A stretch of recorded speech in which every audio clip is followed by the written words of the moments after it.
Hey minions, we're starting off today outside History here in the forest to the east of the village. And the reason we're doing that is I want to show off there's a Esper that you can win over here. Ramu, the Thunder Esper. I've heard that you can also win him in the final dungeon if you don't win him here. I've never done that before, so what I'm going to do is I'm going to catch him here, defeat him, and win him, but then I'm going to reload a different save and see if we can get to capture him in the final dungeon. See if that's really true. So, yeah, I just wanted to show us off here. But if you have a summoner in your party and that's one of your classes that you're using, this is a secret summon. It's to the, you randomly encounter him in the forest area around History, so... Like I said, I won't be doing this. I'm just doing it off screen to show you that you can do that, and I want to see if maybe it is true that you can get him much later in the game. In the second to last dungeon, actually. So, Ramu doesn't have any elemental weaknesses, unlike Afreet and Shiva, two other Espers. Afreet weak to ice, Shiva weak to fire. We're going to get her later on in this episode. But one thing I want to show off here is the power of the rods. If you equip a rod and then you use it twice from your item screen, it casts a level 3 elemental spell. So you can see it's very, very powerful. Close to double the power of the level 2 elemental spells. So you can definitely see a lot of damage that it does here. So showing off a little bit of level 3 type spells. And when we do enough damage, Afreet has a conversation with Ramu here. And Ramu joins our party. But an interesting thing about Ramu joining your party is you actually have to go into your item menu and use the item. You get like the Ramu item. Very similar to the rare summons that you can get in Final Fantasy IV. So yeah, you just go into your item menu. Select the Ramu item, and you'll notice that now you've got the Esper Ramu in your things. So here we're back to this save here where we last left off. Outside of History, and I want to show off some new enemies. And here's the first one, the mini dragon. These are pretty good for experience. There's another enemy that has a little bit more experience, but it's kind of difficult to defeat. It's kind of difficult to defeat unless you have a tamer like Whisker's there. But I'll show him off later. He's on a rare island, and we'll get to that island in a little bit, in a few episodes. But problem with these guys is they have a multi-targeting attack that hits everybody, and there tends to be a lot of them. As you can see, there's a group of 5 of them here. So yeah, all 5 of them, they keep using this frostbite attack. Yeah, they're going to really damage us. Unfortunately, they do not have any elemental weaknesses, so you just want to hit them with your best spells that you can. You can break some rods if you want to. I'm going to try to have Whiskers try to control one, because basically when you control an enemy, you basically take them out of the fight. So we're going to try to have Whiskers, like I said, control that one. Now, as long as you control an enemy and don't have it use a physical attack, or have it use a physical attack on itself, it'll remain under your control. So it's really good for like enemies that have like a magic attack. Like these mini dragons have a magic attack, and you'll see once I finally get to control them. As long as we use a non-physical attack, we'll keep them under our control, and every time that the character who is controlling that enemy's turn comes up, then you'll get to use that enemy's attack, or one of its attacks. So hopefully we can control one here. And see, now we got the message that the enemy is now under our control. So we're not going to target that one. He's basically out of the fight. And that'll make things a little bit more manageable because we've eliminated one and the other one is out of the fight, like I said. So now we only have to worry about 3, I mean, and slowly dwindling their numbers down. Now, you'll notice that when Whisker's turn comes up, he doesn't have an action. He gets a bunch of different commands, and those are the commands that the different dragon can use, that the mini dragon can use, or whatever monster you have under control. It's a good way to learn some blue magic. Some blue magics you can only learn this way, because the enemy will not normally target you with them, like especially if it's like a buffing spell. So here, as long as we don't use the dragon's fight command on itself, it'll remain under our control. So as you can see, it's still turned backwards, meaning that we control it. And now, whenever its turn comes up, it can help deal damage to its friends and itself by casting that blaze spell. As you can see, Lena's getting some really good use out of that healing staff there. That's going to be really important for when we go back to, later in this episode, to Walse Tower, or Walse Castle. So control is good if you have an enemy under control and it doesn't have a fight command. You can keep it under your control indefinitely and have Lena use, a healing staff to heal ourselves up. So that's one of the ways we're going to get past the Jackanapes in the Walrus Castle basement. But there's also another thing we want to do before we go after that guy. So we're just going to keep wandering around here, trying to find some more new enemies. There was one more new enemy we want to encounter around here. And here he is, the stone golem. Remember what the people back in Crescent said? They said that stone enemies are scared of gold needles. So if you run into certain golem type enemies, you can use a stone needle, a gold needle on them, and it'll do an instant kill on them. And boom, easy living.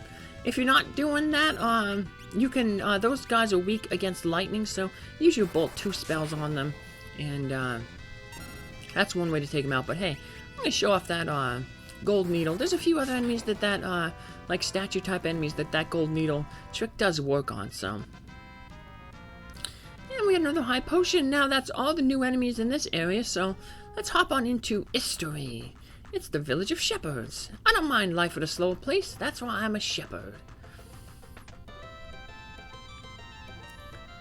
It's like, what is it? I think it's New Magencia in Ultima.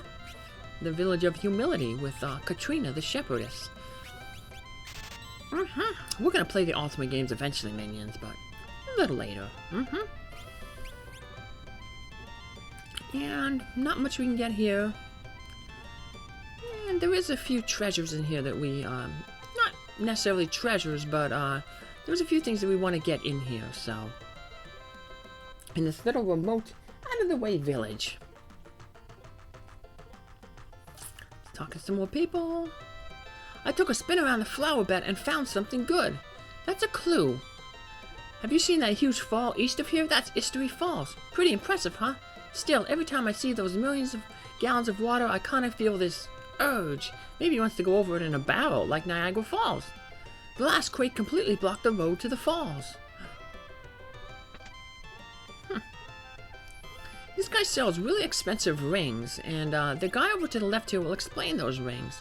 They're accessory slots, and this guy's gonna tell you. Flame rings absorb fire, protect against frost, but are weak against water. Coral rings absorb water and protect against flame, but are weak against lightning. And angel rings prevent aging and zombie. And then he tells us about the ribbon, the ultimate accessory, which protects against most status effects. I don't think any of our characters can naturally use ribbons. Dancer classes use them. I can't believe that there are still frogs still sleeping when it's this warm out. Strange, I tell ya.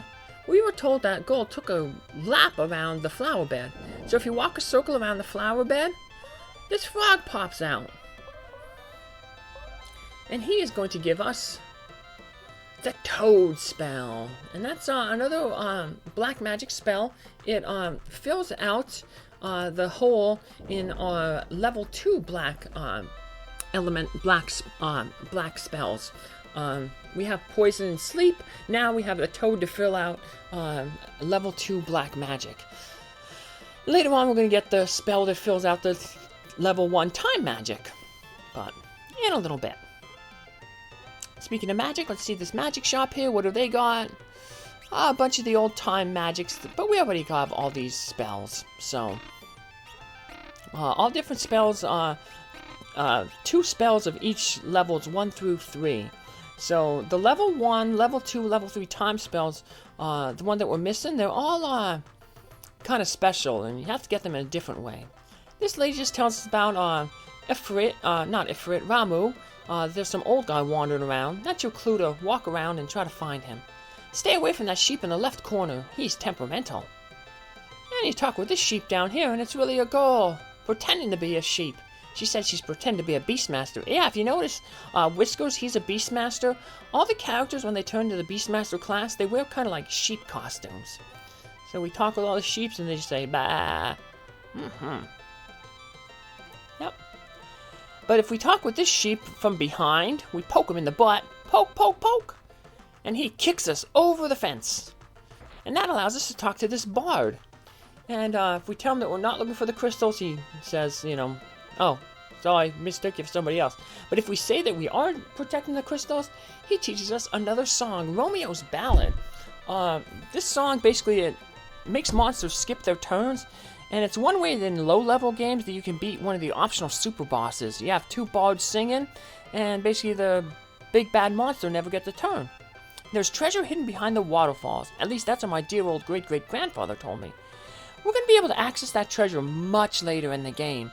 But like that lady said, the earthquake blocked the way off to the treasure, to the falls, the last earthquake. So we can't get that treasure until much, much later in the game.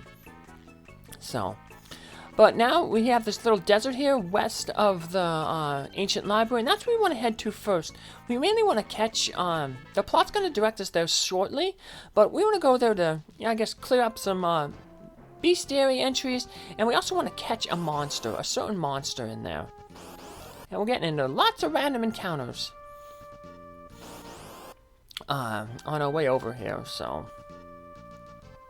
But we mainly want to come over here and catch. We can't really do anything. All these sands, if you step in the sands, and I'm going to do that a little later, when you step in the sands, it just like takes you around on a little like trip. So here's a new enemy, not the one we want, Sand Killer.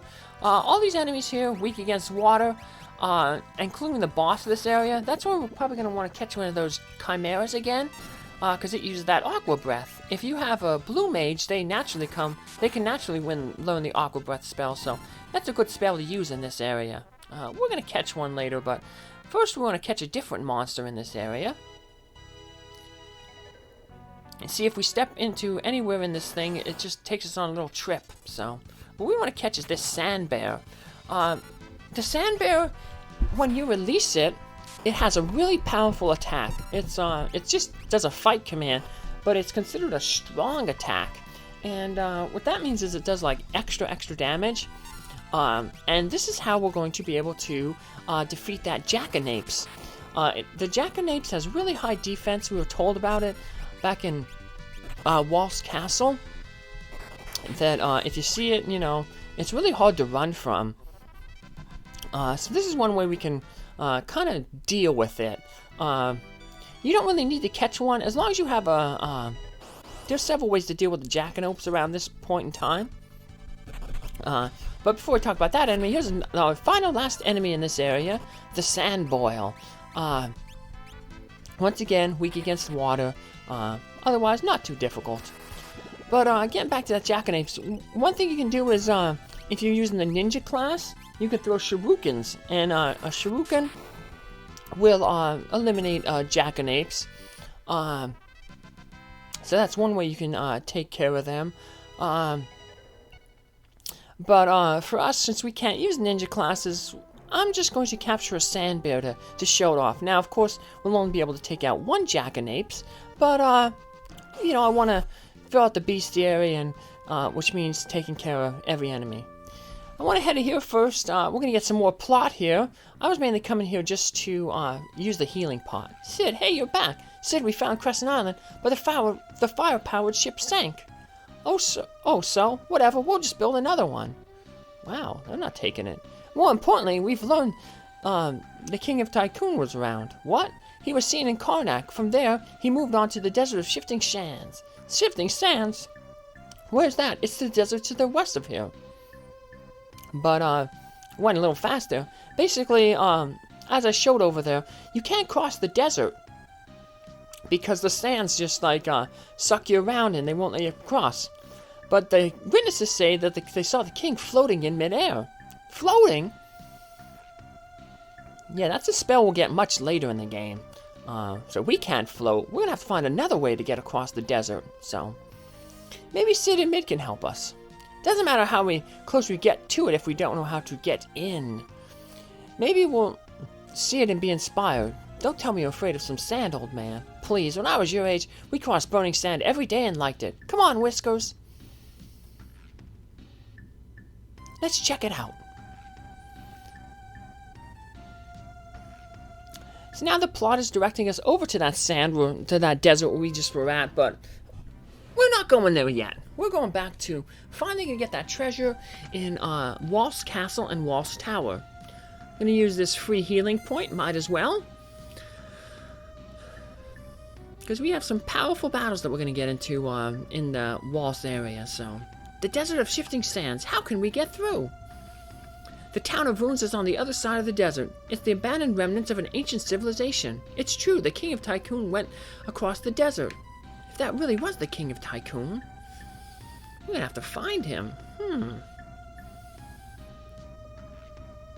The Desert of Shifting Sand. The sand moves so quick it's impossible to cross.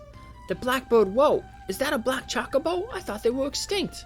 Nope, we got one. And we're gonna hop back onto him. And we're gonna head over to the Tower and Castle of Walse. This is where we got the water crystal in the tower, but then the tower sank, but there's the tower in the castle that we didn't go into. And that's where, remember we were told that the Esper Shiva was imprisoned by the pure water. So, let's go get her. So we're gonna head on into the castle. And nothing new has really changed here in the castle. We're gonna head down into the basement here. And to the south here is where we're going to Shiva, and to the north is to the castle dungeon where we're gonna get a bunch of treasure. So we just walk around this way, hop into the moat. And then we're gonna walk into this little waterfall back here. It's like the castle tower, the water tower. Yeah, we want to make sure, because Shiva is the ice esper, she's going to be weak to fire. So let's put some flame rods on our two black mages, Galif and Faris. That'll increase the potency of their fire spells. And that's basically the best way, obviously, to take care of Shiva here. You could probably just break a fire rod and probably take her out, but yeah, we'll do it the hard way. Not that it's going to be really hard at our levels and with our spells, so. Enemies here are just, simple ones that we've met in the tower. I am Shiva, the ice goddess. If you would command me, first you must prove your worth. And we get into a fight with Shiva and her 3 bodyguards. The bodyguards are also weak against fire. So we'll just use one multi-targeting fire spell, and that will take care of all the guards, and pretty much reduce Shiva to half her hit points. One more fire spell will finish her off. So, yeah. And now we have Shiva stats up there. Boom. 1 fire, multi-targeting fire spell, and then 1 single targeting fire spell, and Shiva is taken out. And we got our 3rd Esper. And another frost rod. Now we receive the Esper Shiva. And the other 3 summons, those were level 2 summon spells. The other level 1 summons, they're the ones that are available in the shop here in Walse.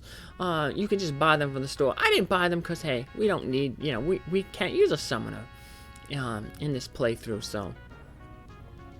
Now we've taken care of the tower, now we're going to take care of the dungeon. So we head back in here, and now we're going to head north through these double doors. 1, 2, and before we head down, well, while we're down here, before we go deep into it, we want to turn all our counters to the front row. Because this Jackanapes, it's always going to back attack us unless you have a thief, and the thief's ability called Caution, which prevents back attacks. Otherwise, you're always going to get back attacked by the Jackanapes. And the Jackanapes, it's you can't hurt it with any elements. It absorbs all elements, so magic is going to be useless against it, and it has really strong defense, so we're not able to penetrate its defense. But release a sand bear, and boom, we take it out. But it's not good to grind on because it gives no experience and only gives 1 gil. So yeah, pointless. But now, how are we going to deal with future Jackanapes? We release that sand bear, and the encounter rate down here is pretty high. Well, I'll show you how you deal with them. We're going to use our Whiskers once again to control the Jackanapes. So hopefully we get it. Yeah, now we got it under control. Now, as long as it's under our control, we can actually use this time to heal ourselves up.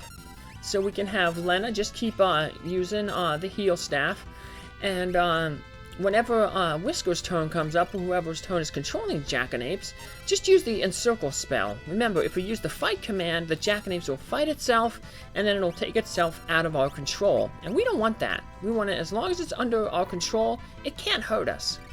So we're going to use this free time when it can't hurt us to heal ourselves up, and then we're going to run away. Problem with the Jackanapes is it's really, really hard to run away from. So if you just like went down here without the control ability, you'll notice that it would probably just wipe you out, because look at how long it's taken us to run.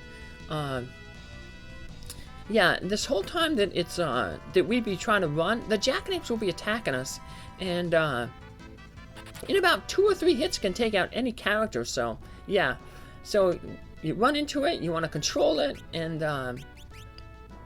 then you know, heal yourselves up so that next time you get into a fight with it, it doesn't like one-shot you. You're at full hit points, and then just once you heal yourselves up, run away. And that's basically what I'm going to be doing for the rest of the time here, and all the times I run into one. I want to get some more treasure here, some gold. And here's the speed spell. It's kind of a pointless spell. It basically sets your the battle speed to I think level 3, but you can do that in your menu, so it's a pointless spell, but we want to get it because it's a treasure. We want 100% treasure, and it fills out our level 1 time magic. So now we just need to fill out level 2 and level 3 time magic, but we won't fill them out for a little bit. So alright, we're back out of Jackanapes, so let's put all our characters back into the back row again, because mages want to stay in the back row, and the Beast Hammer with whips can stay in the back row without penalty to its attack power or accuracy, as long as it's using a whip. And now we've done all our hunting, so what we're going to do here is we're going to hop on our black chocobo and fly back toward the ancient library, and going to head west to the Desert of Shifting Sands. But before we do that, once again, we want to stop at the desert northwest of the ancient library, and we're going to catch ourselves one of those chimeras. And so I'm going to meet you back here next episode, and with a chimera, and that's what we'll pick up next time. And of course, we're going to heal ourselves up here, might as well. Always take advantage of free healing whenever you can, minions. So stop here, heal ourselves up with this pot, and I'm going to go back, get one of those chimeras, capture it with Whiskers, heal myself back up at the pot, and I'll meet you right here again outside the ancient library in our next episode. Take care, minions. Bye!